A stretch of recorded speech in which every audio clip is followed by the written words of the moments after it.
और आभार इसलिए व्यक्त करता हूं कि आज मैं पहली बार कंज्यूमर प्रोटेक्शन में बोलने के लिए आया हूं, पहली बार बोल रहा हूं। तो अगर कुछ बोलने में त्रुटि हो जाए तो आप लोग मुझे माफ करिएगा।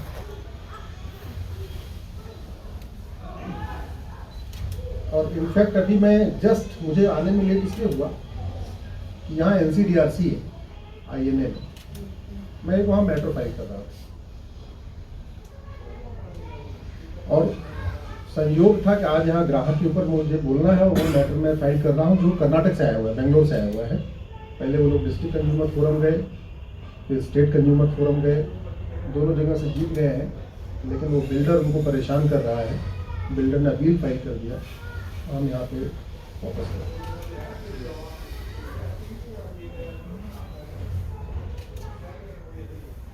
बात शुरू करते हैं भारत के संविधान।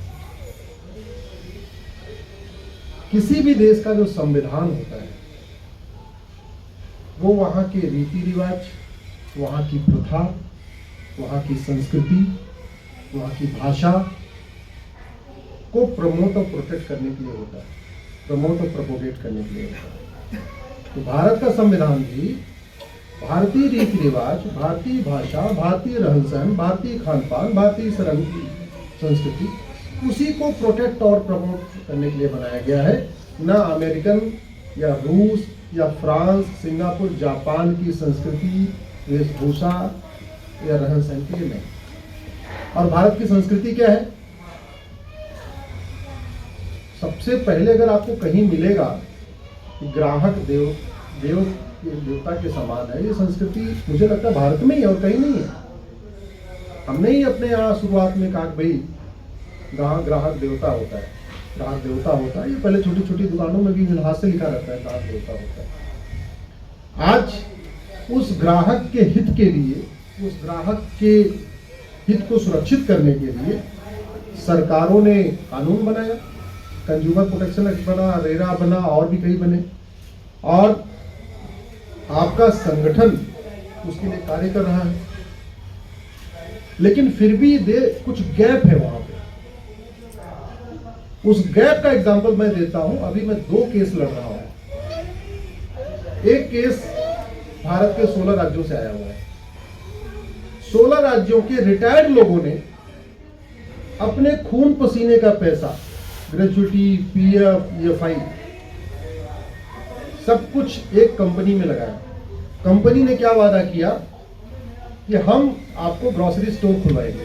ये जो बिग मार्ट ऐसे नहीं, छोटी छोटी जो मॉल में जो दुकानें खुलती हैं, तो बोला जी आप लोग 50-50 लाख रुपए दो, हम आपको 10% इसका बेनिफिट देंगे, रॉ मटेरियल भी देंगे, जो आपका दुकान होगा उसका किराया भी देंगे, सब कुछ देंगे। और 16 राज्यों के 500 लोगों ने अपना पैसा लगा दिया, रिटायर्ड लोगों ने। इसमें कोई कर्नल है, कोई टीचर है, कोई कुछ है, कोई रजिस्ट्रार है, कुछ जो भी ऐसे लोग। वो कंपनी हाइपर मार्ट के नाम से खुली और जब 500 लोगों का पैसा लिया तो गायब हो गई। साहस देखिए, सेम कंपनी बिग मार्ट के नाम से खुली, 200 लोगों का फिर पैसा उसने लिया, यही ऑफर दिया, फिर कंपनी गायब। फिर उसने डी मार्ट के नाम से खोला। ऐसे करते करते उसने 53 कंपनी खोल लिया, 53 कंपनी। अब आप कल्पना करिए कितने लोगों को उसने चीट किया। कंज्यूमर प्रोटेक्शन एक्ट है, इंडियन पिनल कोड है, इसके बावजूद ये हुआ। दूसरा एग्जांपल जो आज मैं भी फाइल करके आया, वो लोग बेचारे मकान बुक किए, ब्रोचर में दिया स्विमिंग पूल बना के देंगे, फला बना के देंगे, बढ़िया ये देंगे, ऐसे देंगे, वैसे देंगे, बच्चों का खेल का मैदान देंगे, पता नहीं क्या क्या देंगे, आसमान के तारे तोड़ के लाके दे देंगे। सारा पैसा ले लिया और लिफ्ट तक नहीं लगाई। लोग 9वें मंजिल पे पैदल चढ़ते हुए जा रहे हैं। 9 मंजिला टावर है, बाउंड्री नहीं बनाई। लोग पैसा इकट्ठा कर करके बाउंड्री बनवा रहे, पैसा इकट्ठा करके गेट लगवा रहे, पैसा इकट्ठा करके अब लोग पैसा इकट्ठा करके अपनी लिफ्ट लगवा रहे। ये सारा बिल्डर को करना था। बेंगलोर का बिल्डर है। हिम्मत देखिए, डिस्ट्रिक्ट कोर्ट से हार गया। डिस्ट्रिक्ट कोर्ट ने बोला भाई तुम नहीं बनवा सकते तो इतना इतना पैसा सब लोगों को दो, अपने आप बनवा लेंगे। नहीं दिया उसने। स्टेट कंज्यूमर फोरम गया, वहां हार गया। अब NCDRC आ गया। हमें इस बात का चिंतन करना है कि इतने सिस्टम होने के बावजूद, इतनी ऑर्गेनाइजेशन होने के बाद, स्टेट एनसीडीआरसी है, फिर अपना डिस्ट्रिक्ट फोरम है, सब कुछ होने के बावजूद क्या हमारे लोगों को आराम से न्याय मिल रहा है? क्या लोग वास्तव में जो पैसे लगा रहे हैं ग्राहक, उनको उस पैसे के बदले जो उनको प्रॉमिस किया जा रहा है वो मिल रहा है कि नहीं मिल रहा है? मेरा ऐसा मानना है नहीं मिल रहा है। और लड़के मिले तो फायदा क्या हुआ?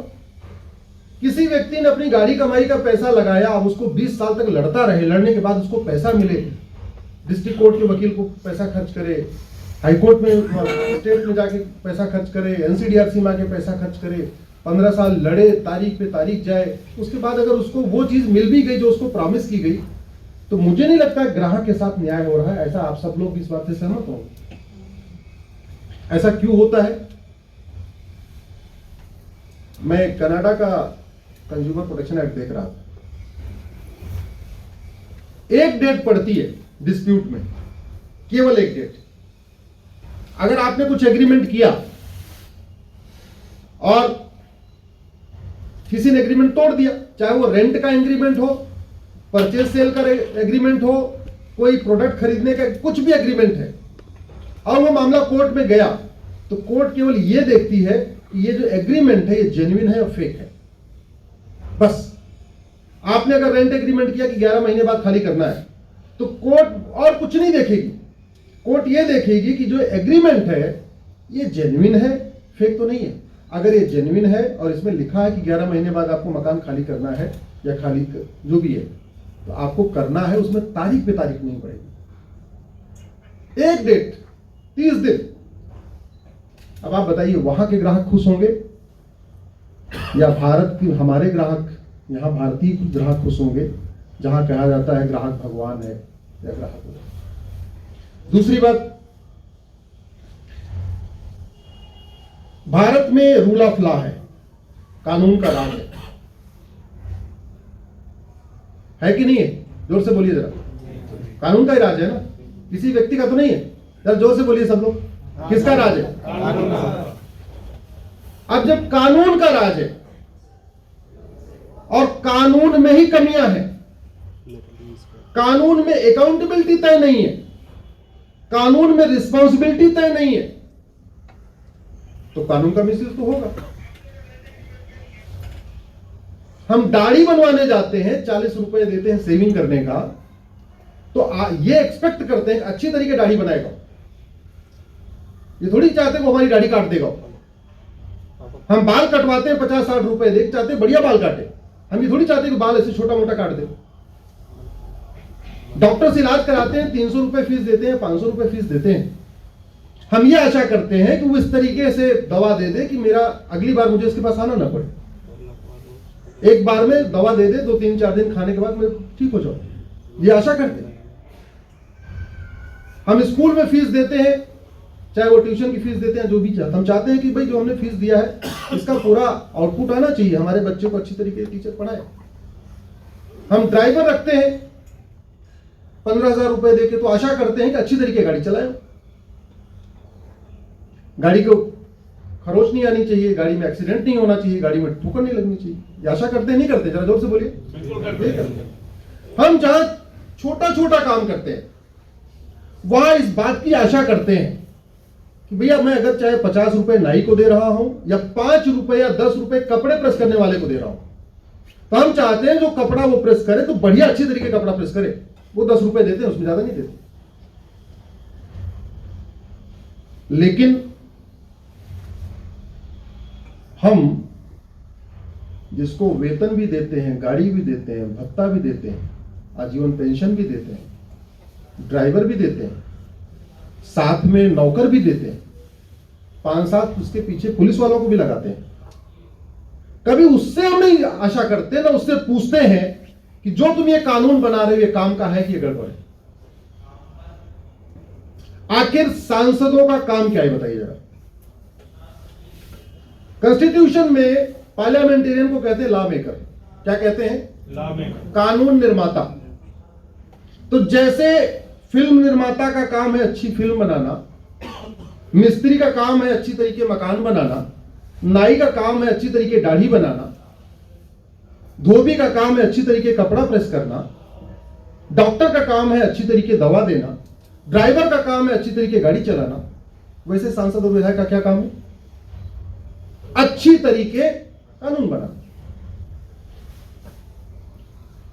वही सांसद और विधायक जब अपना घर बनाते हैं तो कम से कम 4-5 आर्किटेक्ट से बात करते हैं।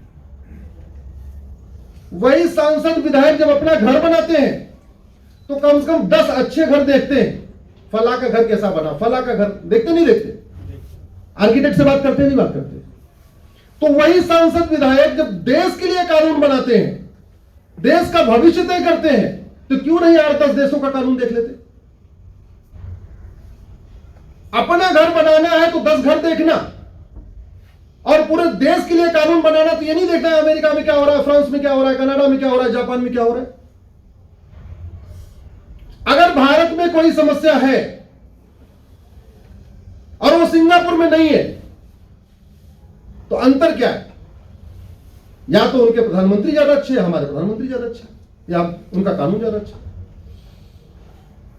भाई अगर बीमारी ठीक नहीं हो रही है तो क्या क्या हो सकता है बताइए जरा? दवा गड़बड़ हो सकती है, नहीं हो सकती? दवा नकली हो सकती है, डॉक्टर को नहीं पता दवा कौन सी देनी है, या डॉक्टर की इच्छा नहीं है कि दवा काम करे, या डॉक्टर नहीं चाहता बीमारी ठीक हो। अगर बीमारी ठीक नहीं हो रही है तो 4 ही 5 ऑप्शन है। क्या? डॉक्टर अनपढ़ है, अयोग्य है, डॉक्टर की नीयत ठीक नहीं रही है कि बीमारी ठीक हो, डॉक्टर की नीयत अच्छी है, दवा भी ठीक नीयत अच्छी है लेकिन उसको पता ही नहीं दवा कौन सी देनी है तो दवा नहीं अच्छी दे पा रहा, या डॉक्टर की नीयत भी अच्छी ठीक है, अच्छी है, दवा भी अच्छी है लेकिन दवा नकली है। यही तो हो सकता है। तो जो समस्याएं भारत में हैं खासतौर पे ग्राहकों के प्रति, अगर वो अमेरिका का ग्राहक इतना परेशान नहीं है, सिंगापुर का ग्राहक इतना परेशान नहीं जितना भारत का ग्राहक परेशान है, या जापान का ग्राहक परेशान नहीं है, अंतर क्या है फिर? या तो हम मान लें कि उनके प्रधानमंत्री बहुत अच्छे, उनके मुख्यमंत्री या उनके सांसद बहुत अच्छे, और या उनका कानून अच्छा है। मेरा ऐसा मानना है उनका कानून अच्छा है, क्योंकि आज की डेट में हमारे प्रधानमंत्री से ज्यादा मेहनती प्रधानमंत्री आपको भारत की पूरी दुनिया में मिलेगा नहीं। हमारे प्रधानमंत्री से ज्यादा ईमानदार प्रधानमंत्री दुनिया में कोई है नहीं। हमारे प्रधानमंत्री से ज्यादा पैशनेट कोई व्यक्ति मुझे नहीं लगता इतनी मेहनत करने वाला, इतना ईमानदारी के साथ लगा, इतना जो है कि भारत कैसे भी अच्छा हो, अच्छा हो, अच्छा हो। लेकिन अगर व्यवस्थाओं में कमी है तो इसका मतलब कहीं ना कहीं नौकरशाह या नीचे जो फाइल मूव कर रहे हैं, जो बाकी चीजें करने वाले हैं, वो ठीक से नहीं बता रहे हैं। हाँ ये हो सकता है, ये हो सकता है, ये हो सकता है।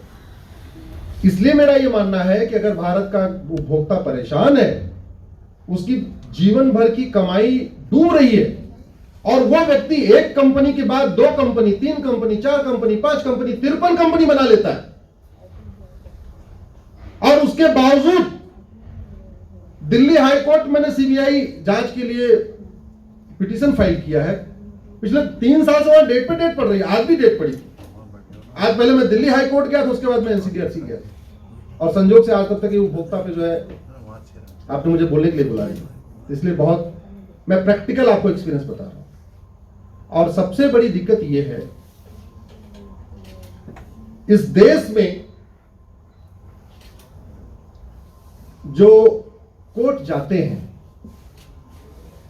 अगर आप उनको भी ध्यान से सोचो तो कोर्ट और जो जा रहे हैं वहां पे मुवक्किल, उनका रिश्ता क्या है? उनका भी रिश्ता ग्राहक वाला है क्या? रिश्ता उनका जज और मुवक्किल का रिश्ता है क्या?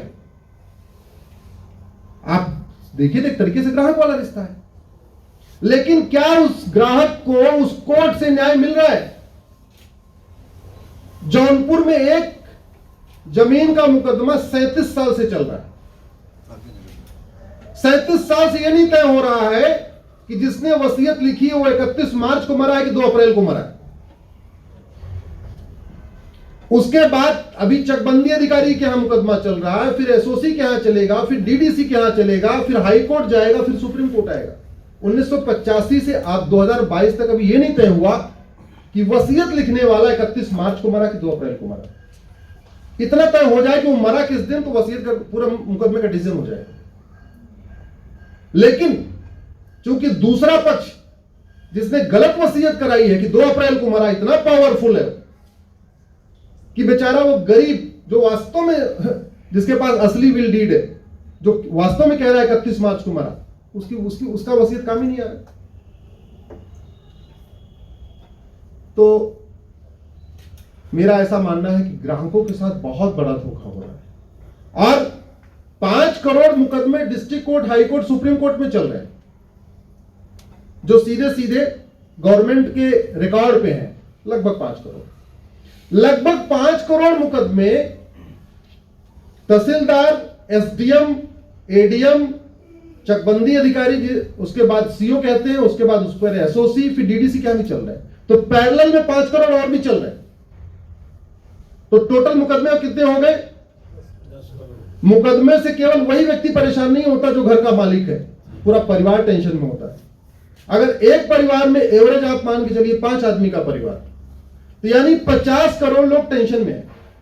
भाई जिसके घर में मुकदमा चल रहा है, केवल फादर जो कोर्ट जाता है या जो भी व्यक्ति कोर्ट जाता है वही थोड़ी परेशान होता है, पत्नी भी परेशान होती है, उसका बच्चा भी परेशान होता है, उसके माता पिता भी परेशान होते हैं।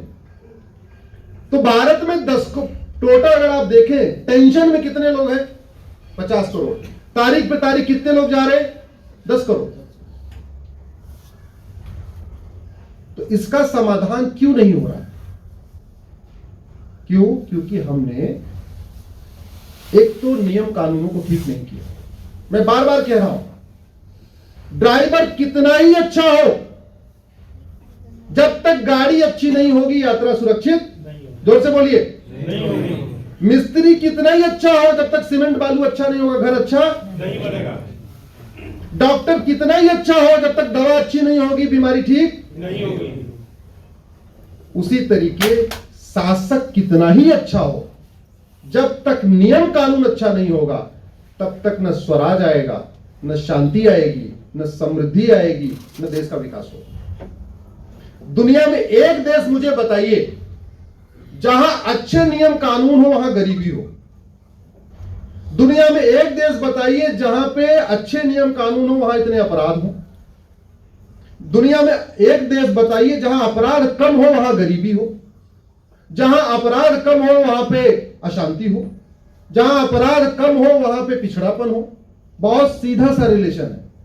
कानून का रिलेशन गरीबी से है, कानून का रिलेशन भ्रष्टाचार से है, कानून का संबंध सीधे सीधे बेरोजगारी से है, कानून का संबंध जो है शांति से है, सुख शांति से है।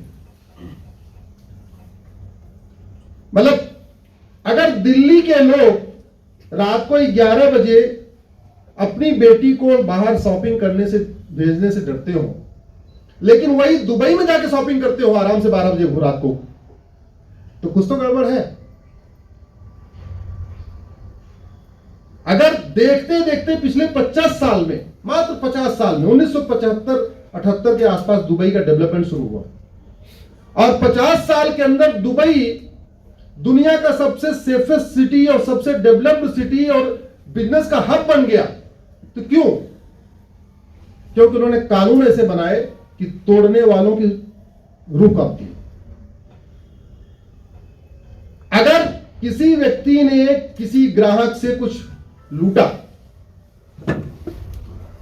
और 20 साल के बाद मुकदमा चला के उसको मिल भी गया, तो आपने मैसेज अच्छा नहीं दिया। कानून या तो समस्या को बढ़ाता है या घटाता है। कानून दवा की तरीके काम करता है। जैसे अगर आपको तबीयत खराब है आपकी, तो दवा खाएंगे तो या तो बीमारी ठीक होगी या बीमारी बढ़ेगी। एज इट इज आपकी स्टेटस नहीं होगी। बुखार या तो बढ़ेगा या घटेगा, डायबिटीज या तो बढ़ेगी या घटेगी। दवा खाने के बाद कुछ न कुछ फर्क जरूर आएगा बॉडी में, या तो समस्या बढ़ेगी या समस्या।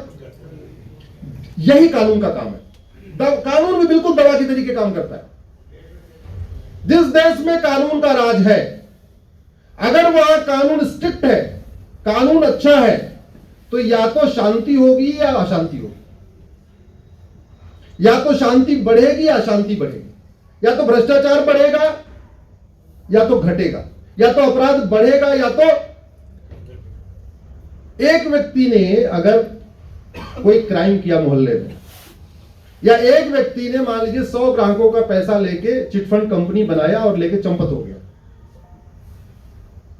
उससे आपने जितना उसने पैसा लिया उतना आप वसूलिए और उसके जो घर का सब कुछ उठा लीजिए एक बार। मैं गारंटी के साथ कहता हूं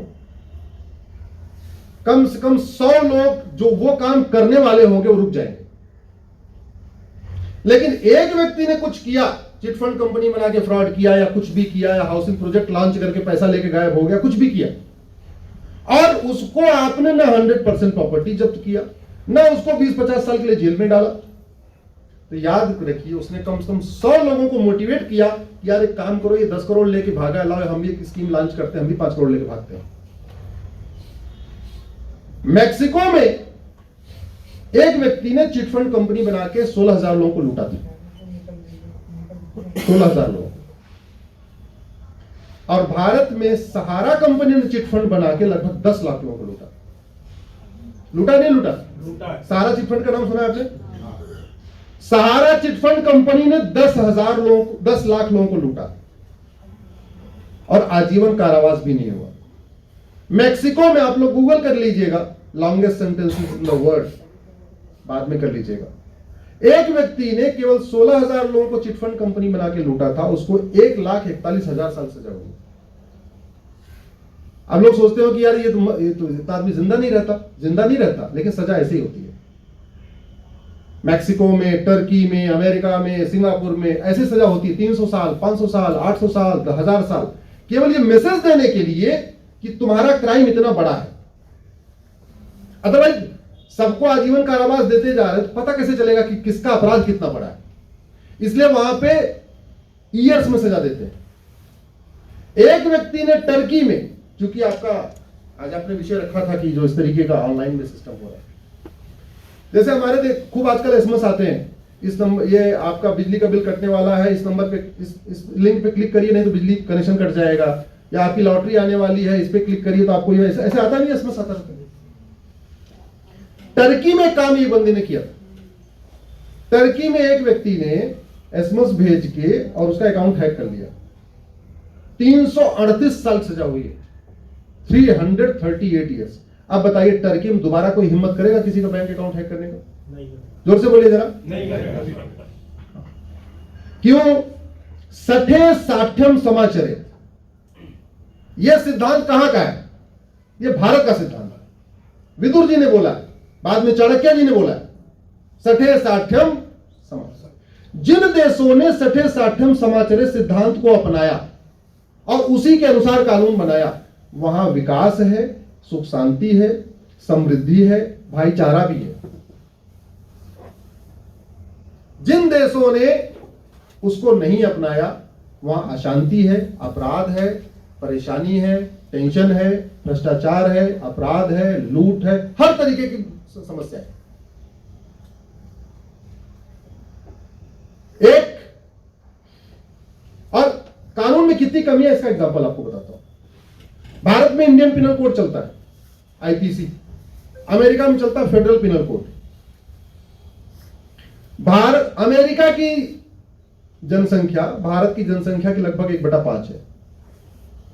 अमेरिका में अपराध भी भारत के लगभग 1/5 है। कहने का मतलब भारत में अपराध अमेरिका का लगभग 5 गुना ज्यादा है, और भारत की जनसंख्या भी अमेरिका के लगभग 5 गुना ज्यादा है। लेकिन इंडियन पिनल कोड में केवल 23 चैप्टर है, 23 चैप्टर, और फेडरल पिनल कोड में 123 चैप्टर। इसका अब अंतर कैसे हुआ? उनका इंडियन फेडरल पिनल कोड में कितना चैप्टर? 123, और भारत के इंडियन पिनल कोड में कितना? केवल 23। 100 चैप्टर ज्यादा है। वो 100 चैप्टर ज्यादा क्यों, इसको समझिए आप। पहली बात तो उन्होंने कानूनों का मकड़जाल नहीं बनाया। हमारे देश में हर चीज के लिए एक नया कानून, घूसखोरी का अलग कानून, जमाखोरी का अलग कानून, मिलावटखोरी का अलग कानून, कालाबाजारी का अलग कानून, नशा तस्करी का अलग कानून, मानव तस्करी का अलग कानून, सोना तस्करी, क्योंकि अलग कानून बना के लोगों में एक मैसेज जाता है, अच्छा फला कानून बना दिया तो बड़ी जय जयकार होती है। पॉलिटिकल पार्टियों में बड़ी जय जयकार होती है जब नया कानून बनाते हैं और नए नाम से बनाते हैं। वहां ऐसा नहीं करते, वहां उनका एक इंटीग्रेटेड कॉम्प्रहेंसिव कोड है, उसको कहते हैं फेडरल पिनल कोड। इसलिए उन्होंने 123 चैप्टर उसमें रखा हुआ है।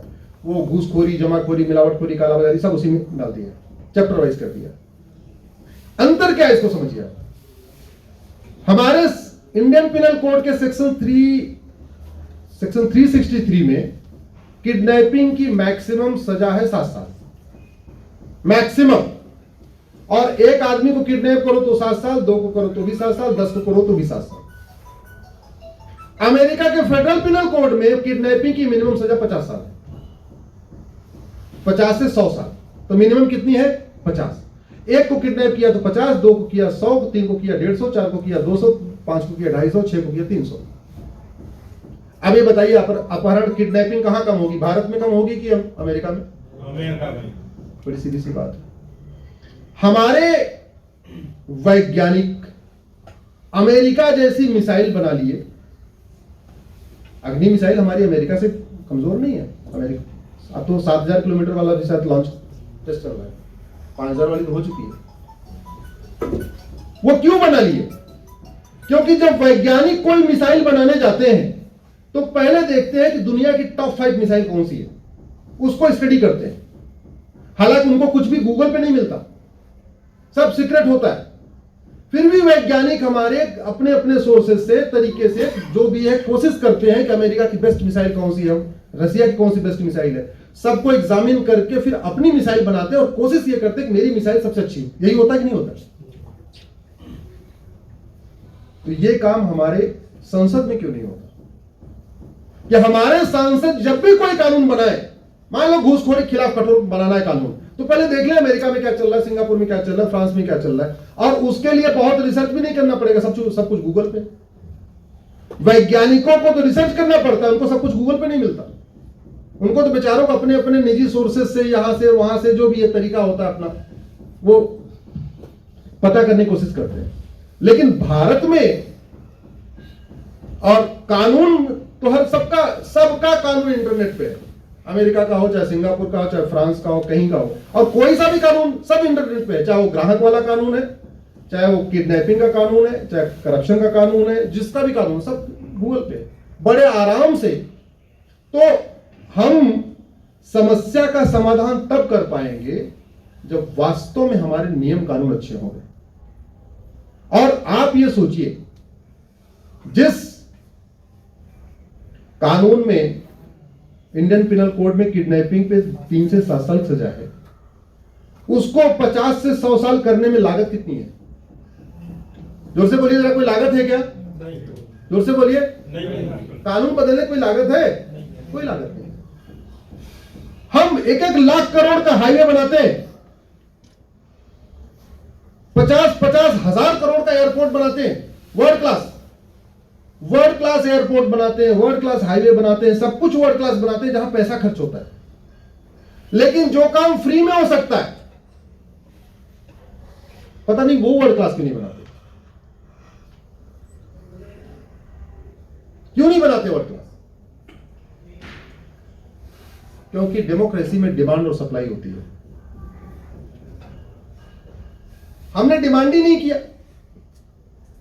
हमने कहा ही नहीं है कि कंज्यूमर चार्टर बनाओ। आप लोग चूंकि कंज्यूमर के फील्ड में, ये संस्था कंज्यूमर पे काम करती है, तो एक सिटीजन चार्टर होना चाहिए, एक कंज्यूमर चार्टर होना चाहिए, एक जुडिशियल चार्टर होना चाहिए, जहां हर चीज टाइम बाउंड हो कि अगर कंज्यूमर की कंप्लेन है तो 7 दिन के अंदर ये होनी है, 15 दिन के अंदर ये होनी है, 30 दिन के अंदर ये होनी है, 2 महीने के अंदर ये होनी है। अगर मुकदमा जा रहा है तो तय हो जाए, किडनैपिंग वाला 20 डेट में खत्म होगा, ये वाला 30 डेट में खत्म होगा, फला वाला मर्डर वाला 50 डेट में खत्म होगा, ये होगा। एकदम टाइम बाउंड नहीं हो सकता, लेकिन कम से कम उसको अचीव करने की कोशिश तो हो सकती है। और मैंने आपको ये बताया, अमेरिका जैसा हाईवे बनाने में लाखों करोड़ खर्च होंगे, अमेरिका जैसा एयरपोर्ट बनाने में लाखों करोड़ खर्च होंगे, सिंगापुर जैसा शॉपिंग मॉल बनाने में लाखों करोड़ खर्च होंगे। लेकिन अमेरिका, सिंगापुर, जापान और फ्रांस के बेस्ट कानूनों को अडॉप्ट करने में कोई लागत है क्या? तो फिर बन क्यों नहीं रहा? क्यों नहीं चाहते? क्यों नीयत खराब है? एक बात मैं बताता हूं, मैं वकील बाद में बना, पहले मैं इंजीनियर था और मैं मारुति में था। मारुति जो कार बनती है, तो इसका टाई अप जापान के साथ, जापान के साथ आती है। अब तो मारुति सुजुकी हो गई, पहले उसका नाम मारुति उद्योग लिमिटेड था, तब वो गवर्नमेंट का पीएसयू था जब मैं था वहां पे अच्छी प्रैक्टिस ये है, जापान में हर प्रॉब्लम में वाई वाई एनालिसिस करते हो। जो समस्या होगी, सड़क में गड्ढा हो गया, वाई, मटेरियल खराब था, वाई, करप्शन हो गया, वाई, हर समस्या। और जापानियों का कहना है कि दुनिया की ऐसी कोई समस्या नहीं है जिसमें 5 बार वाई लगा दीजिए तो आपको उस समस्या का मूल कारण न मिल जाए। इसलिए हर चीज में आपको, जो जापानीज गाड़ियां होती है ना, वो आप ध्यान रखिए मेंटेनेंस फ्री होती है, इसीलिए मेंटेनेंस फ्री होती है। चाहे मारुति हो, चाहे होंडा हो, चाहे टोयोटा हो, क्यों मेंटेनेंस फ्री होती है? एक बार उनकी गाड़ी में जो प्रॉब्लम आ गई वो दोबारा नहीं आएगी। कोई और प्रॉब्लम आएगी अलग बात है, लेकिन वो प्रॉब्लम रिपीट नहीं आएगी, क्योंकि उसमें वाई वाई वाई वाई कर करके उसका रूट का ढूंढेंगे और उसको ठीक कर देंगे। कभी कोई मशीन खराब होती थी तो हम लोग उसमें चार्ट भरते थे, वाई, मशीन खराब हो गई, बोल्ट खराब था, वाई, बोल्ट जहां से आया उसकी थ्रेडिंग में कुछ डैमेज थी, वाई, वो जिसने बोल्ट बनाया उसकी जो है वो जो मैकेनिक था वो अच्छा नहीं था, वाई, उसकी ट्रेनिंग ठीक नहीं थी, वाई, वहां ट्रेनिंग का कोई शेड्यूल ही नहीं है। That's it. आप भारत की समस्याओं की वाई वाई करिए, चाहे वो सड़क टूटने की वाई करिए, कंज्यूमर के परेशान होने की वाई करिए, मुकदमे के बोझ की वाई करिए, भ्रष्टाचार की वाई करिए, अपराध की वाई करिए। आप किसी भी भारत के प्रॉब्लम की वाई वाई एनालिसिस करेंगे, अंत में आपको मिलेगा कानून गड़बड़ है, कानून गड़बड़ है। और संजोग से आपने भी नोटिस किया होगा, हम हर चीज में कहते हैं फला जैसा एयरपोर्ट बना रहे हैं, फलाने देश जैसा शॉपिंग मॉल बना रहे हैं, फलाने देश जैसा हाईवे बना रहे हैं, फलाने देश जैसा भगवान जाने क्या कर रहे हैं। लेकिन कभी आपने ये नहीं सुना होगा कि हम ये कानून हमारा दुनिया का सबसे अच्छा कानून है। कभी सुना आपने? जरा जोर से बोलिए, किसी ने सुना? नहीं सर। किसी मंत्री के मुंह से, किसी सांसद के मुंह से, किसी भी उसके मुंह से आपने कभी सुना मेरा ये वाला कानून दुनिया का बेस्ट कानून है? क्यों? क्योंकि हमने कानून बनाते समय देखा ही नहीं। अरे जहां सुख शांति है इसका मतलब वहां कानून अच्छा है, जहां अशांति है वहां कानून गड़बड़ है, बस सीधा सा अंतर, और कुछ अंतर नहीं। आइए अपने घर में भी देख लीजिए, जिस घर में डिसिप्लिन है, टाइम पे जगना, टाइम पे उठना, टाइम पे ये करना, टाइम पे भोजन, टाइम पे नाश्ता, टाइम पे, वहां लोग आराम से, वहां देखिए आप, वहां पे लोग स्वस्थ हैं, ठीक ठाक है। जिस घर में डिसिप्लिन नहीं है, देख लीजिए किसी को डायबिटीज है, किसी को कुछ है, किसी को कुछ है, किसी को कुछ है, दुनिया भर की बीमारियां। तो जैसे घर चलता है ऐसे देश चलता है। घर और देश में कोई अंतर थोड़ी है। जैसे घर चलता है ऐसे मोहल्ला चलता है, जैसे मोहल्ला चलता है वैसे विधानसभा चलती है, जैसे विधानसभा चलती है वैसे लोकसभा चलती है, जैसे लोकसभा चलती है वैसे देश चलता है। सिस्टम वही है। घर में हम देखते हैं आस पड़ोस के, भाई देखो वो घर बड़ा तरक्की कर रहा है, क्यों कर रहा है, जरा समझो तो इसको यार, बड़े मेहनती हैं कि, तो एक लड़का सुबह 5 बजे उठ के काम करता है, दूसरा वाला ये करता है, तीसरा वाला ये करता है। हम तरक्की में दूसरों के घर का कोशिश करते हैं, वहां की बेस्ट प्रैक्टिस क्या है, फला के घर में बेस्ट प्रैक्टिस क्या है, फला के घर में बेस्ट प्रैक्टिस क्या है, तरक्की करते हैं। अपना घर बनाना होता है, सामान्य व्यक्ति भी, गांव में भी, जहां पे आर्किटेक्ट की जरूरत नहीं होती, वहां पे भी लोग, गांव में भी जब कुछ लोग जिनका गांव से संबंध होगा उनको पता होगा, वहां आर्किटेक्ट नहीं होता, लेकिन वहां घर बनाने के पहले कम से कम 3-4 लोग घर जाके देखाते हैं, भाई जरा उनके घर में देखो आंगन कैसा है, ड्राइंग रूम कितना बड़ा, बेडरूम कितना बड़ा, कितना, देख के आ जाते हैं। और फिर अपने मिस्त्री को कहते हैं काम कर भाई, हमने 10 घर देखा है, वो फलाने यादव जी वाला जो मकान हमको बहुत अच्छा लगा, तुम यादव जी वाला मकान यहां बनाओ। ये बोलते नहीं बोलते? हम अपने नौकरशाहों से क्यों नहीं बोलते? अगर रिस्पेक्टिव डिपार्टमेंट का मंत्री, चाहे वो कंज्यूमर अफेयर मंत्री हो, चाहे वो लॉ मिनिस्टर हो, चाहे वो हेल्थ मिनिस्टर हो, या कोई से मंत्री हो, इतनी सारी जो फौज आईएएस की रखी हुई है, जिनको वेतन भत्ता गाड़ी बंगला किस लिए मिलता है बताइए जरा, किस लिए मिलता है? अरे आईएएस का मतलब पब्लिक सर्वेंट, आईएएस का मतलब पब्लिक सर्वेंट का हिंदी क्या हुआ? जनसेवक। मतलब किसकी सेवा? जनता की सेवा करना अगर है तो देखना तो पड़ेगा ना कि भाई जनता की सेवा करने के लिए अमेरिका में जनता की सेवा कैसे हो रही है, फ्रांस में जनता की सेवा कैसे हो रही है, सिंगापुर में जनता की सेवा कैसे हो रही है। हमारे देश में मास्टर सर्वेंट का रिलेशन तो नहीं है ना। कॉन्स्टिट्यूशन कहता है पब्लिक सर्वेंट, जन सेवक, लोक सेवक। तो सबका काम क्या है? सेवा करना। एसडीएम का काम भी सेवा करना, थानेदार का काम भी सेवा करना, तहसीलदार का भी काम भी सेवा करना, हवलदार का काम भी सेवा करना। सारे किसकी सेवा करना? जनता की। हमसे क्या गलती हो गई? हम 5 रुपए धोबी को देते हैं कपड़ा प्रेस कराने, उसमें तो मेन मेक निकालते हैं, तूने कपड़ा ठीक से नहीं प्रेस किया। 30-40 रुपए देते हैं बाल बनवाने वाले को, नाई को, उससे मेन मेक निकालते हैं, तूने बाल ठीक से नहीं काटा।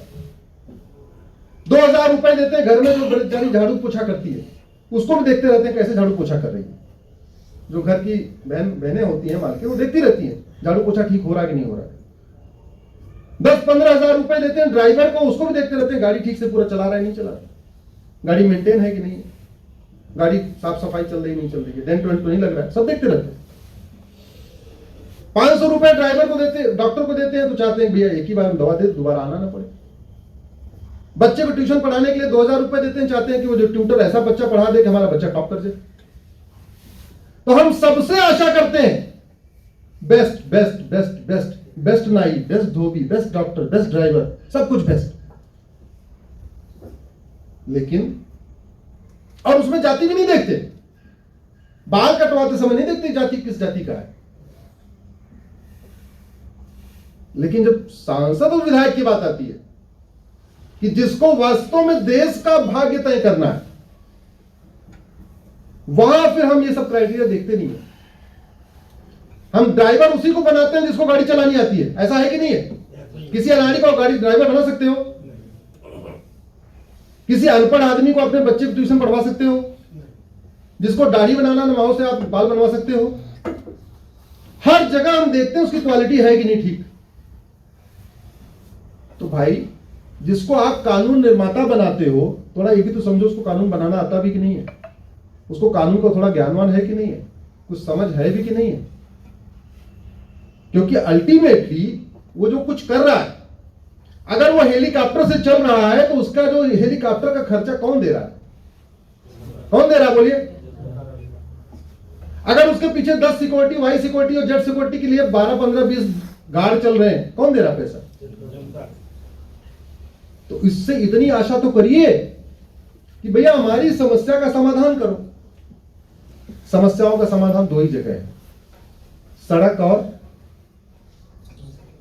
संसद और सुप्रीम कोर्ट। समाधान कहां पे है? संसद और सुप्रीम कोर्ट। लेकिन इस संसद को जगाने का 2 तरीका है, सड़क और सोशल मीडिया। पहले एक ही तरीका था, सड़क, सड़क उतरो। सड़क सबसे बड़ा पावरफुल है। सड़क तो इतना पावरफुल है कि 5 बार सुप्रीम कोर्ट के फैसले पलट दिए गए। पलटेगा नहीं पलटेगा? सड़क पे लोगों ने उतरने की धमकी दिया और सुप्रीम कोर्ट फैसला पलट गया। 2 बार लोग उतरे तब पलटा, 3 बार भी बस धमकी दिया था फला दिन उतरूंगा, पलट गए। तो सड़क तो इतना पावरफुल है। लेकिन अब एक दूसरा भी है, वो है सोशल मीडिया, कि आप अपनी बातों को अधिक लोगों तक पहुंचा सकते हैं। एक अच्छी बात यह है कि आप सारे सांसदों का आपके पास नंबर वेबसाइट पे है, तो आप उनको फोन कर सकते हैं, वहां से फोन नंबर लेके आप उनको व्हाट्सएप कर सकते हैं, उनको एसएमएस कर सकते हैं। वहां उनकी लोकसभा राज्यसभा की वेबसाइट पर उनका ईमेल आईडी भी है, तो वहां आप उनको ईमेल भी कर सकते हैं। लेकिन वो करना पड़ेगा। जब तक करेंगे नहीं तब तक बदलेगा नहीं कुछ, तब तक कोई बदलाव नहीं। और ये जो संगठन है, इनकी जरूरत क्यों है? हमसे किसी ने पूछा आपने 150 पीआईएल क्यों कर दिया? मैंने कहा ये पीआईएल सरकार की नाकामी का परिणाम है। सरकारें अपने आप काम कर लें तो पीआईएल की जरूरत क्या है? मैं पीआईएल करता कैसे हूं? 75 साल में 125 बार संविधान बदल दिया, लेकिन संविधान का मूल 20% लागू ही नहीं किया। तो मूल संविधान लागू नहीं किया और 125 बार बदल भी दिया, तो जो मूल बचा हुआ है उसी को मैं पीएल के माध्यम से लागू करवा रहा हूं। कोई मैं रॉकेट साइंस नहीं करता, कोई ऐसी चीज हम कोई बाहर से नहीं लाते। हम उसी कॉन्स्टिट्यूशन में चीजें जो लिखी हुई हैं उन्हीं को लागू कराने की बात करते हैं। हमारा कॉन्स्टिट्यूशन तो इतना तक कहता है आर्टिकल 351 कि देश के सभी लोगों को हिंदी और संस्कृत लिखना पढ़ना बोलना आना चाहिए, इतना लिखा हुआ। चर्चा नहीं हुई संविधान, ऐसे ऐसे पाप करते गए। अच्छा आप जरा समझो, जिस काम के लिए जिसकी जो ड्यूटी है वो काम न करे तो भी ठीक है, लेकिन उल्टा काम करे तो ये पाप नहीं महापाप है। ड्राइवर गाड़ी ना चलाए बात समझ में आती है, लेकिन ऐसी गाड़ी चलाए कि गाड़ी जो है सीधे खड्डे में जाके ठोक दे तो गलत है।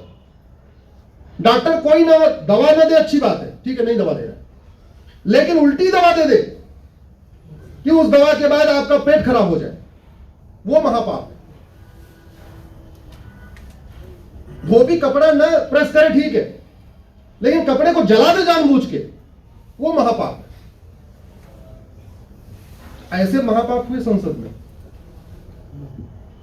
संसद में एक के बाद दो के बाद 50 कानून संविधान की आत्मा के खिलाफ बनाए गए। 50 कानून,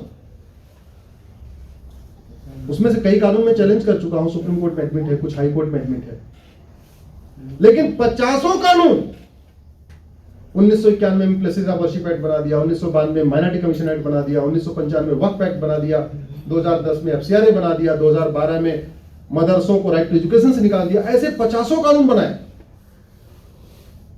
तो जिस काम के लिए वेतन भत्ता, गाड़ी, बंगला, पेंशन, ड्राइवर, सिक्योरिटी मिलती थी, वो काम ना करते, केवल मौज मस्ती करते तो भी ठीक है, लेकिन उसको उल्टा और बना दिया।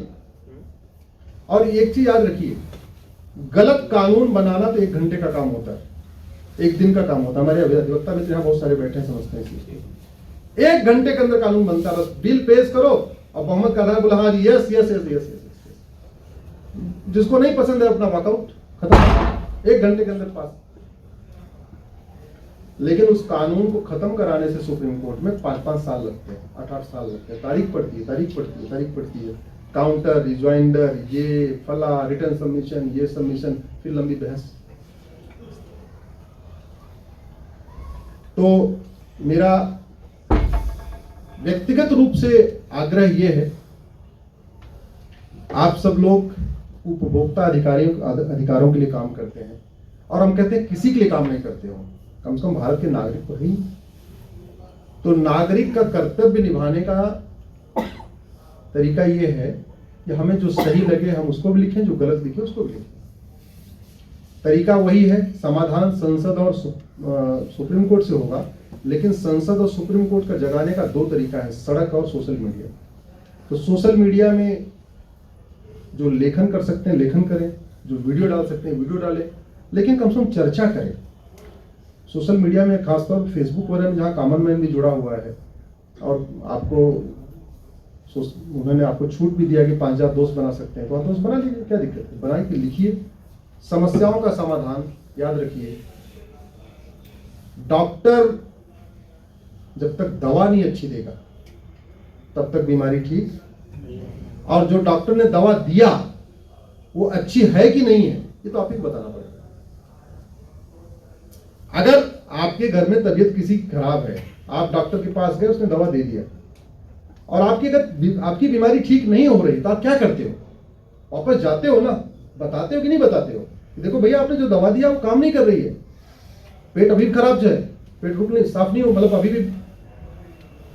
तो वैसे ही हमारे सांसद, हमारी संसद में जो कानून बनता है, जो नियम कानून बनता है, अगर उसका इफेक्टिवनेस ठीक से नहीं हो रहा है, हमारी समस्या का समाधान नहीं हो रहा है, लोग अभी भी परेशान हैं, चाहे वो कस्टमर एज ए कस्टमर सामान्य चीज से परेशान है, या वो किसी के मकान खरीदने से परेशान है, एज ए बायर परेशान है, एज ए पेशेंट परेशान है, एज ए क्लाइंट परेशान है, तो समाधान के लिए तो कहना ही पड़ेगा कि भैया तुम्हारी जो दवा है ठीक नहीं है, प्लीज इस दवा को बदल दो।